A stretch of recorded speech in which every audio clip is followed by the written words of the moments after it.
आज सकाळी उठायला जरा उशीरच झाला, पण क्लास सकाळी लवकर असल्यामुळे उठावं तर लागलंच. आजची कॉफी पप्पानीच केली. मग पप्पानी केलेली कॉफी पिऊन घेतली व थोडासा वेळ गॅलरीत घालवला आणि मग मी निघाले क्लासला. आज रविवार असून सुद्धा क्लासला सुट्टी नाही. माणसाचं जीवन असंच असतं हो, जबाबदाऱ्या पार पाडाव्याच लागतात. आयुष्यात कष्ट कराल तरच थोडंफार सुख भोगायला भेटणार. व्लॉग करत करत कधी क्लासजवळ पोहोचले ते कळालेच नाही आज. मग काय, क्लास सुटल्यावर मी निघाले घरी यायला. आज खूप वेळ झाला. क्लास जरा वेळानेच सुटला. त्यात घरचा व क्लासचा अंतर लांब असल्यामुळे गाड्या बदलत यावं लागतं, म्हणून घरी यायला जास्तच वेळ गेला. घरी आल्यावर पहिल्यांदा कपडे चेंज केले आणि पटकन फ्रेश झाले, कारण आज खूपच कंटाळा आला होता. भूक पण खूपच लागली होती, म्हणून मी मला व ओमकारला जेवणाचं ताट करायला घेतलं. ओमकारला आजचा दिवस कसा गेला सांगत सांगत दोघांची जेवणाची ताटही केली.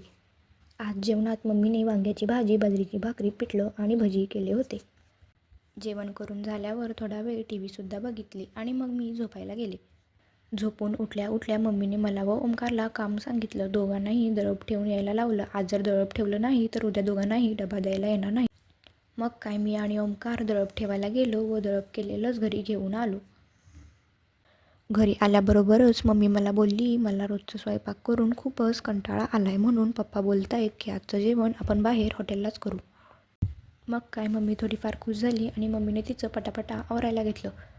ओमकार आणि पप्पांचं सुद्धा ऑलरेडी आवरलेलं होतं. थोडीफार मस्ती करत करत मी माझंही आवरायला घेतलं. ओमकार सुद्धा आम्हाला चलो बाय बाय म्हणून निघाला. एवढ्यात मम्मीला खूपच भूक लागली होती, म्हणून मम्मी आमच्या पहिलाच पोचली हॉटेलवर. मी, मम्मी, पप्पा आमची एंट्री तर हॉटेलवर झालीच होती, पण ओमकारला यायला थोडा वेळच झाला. मी, मम्मी, पप्पा, ओमकार आम्ही आमचं जेवण एन्जॉय केलं.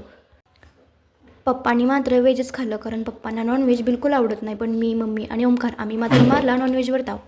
आमचं जेवण एन्जॉय केलं. पप्पांनी हॉटेलचं बिल पे पण केलं आणि मग आम्ही बडीशेप साखर खाऊन हॉटेलला केलं बाय बाय. आणि मग घरी आल्यावर थोडा वेळ शेकोटीसुद्धा पेटवली. तर मग आजच्यासाठी एवढंच. लवकरच भेटूया उद्याच्या ब्लॉगमध्ये. Bye bye.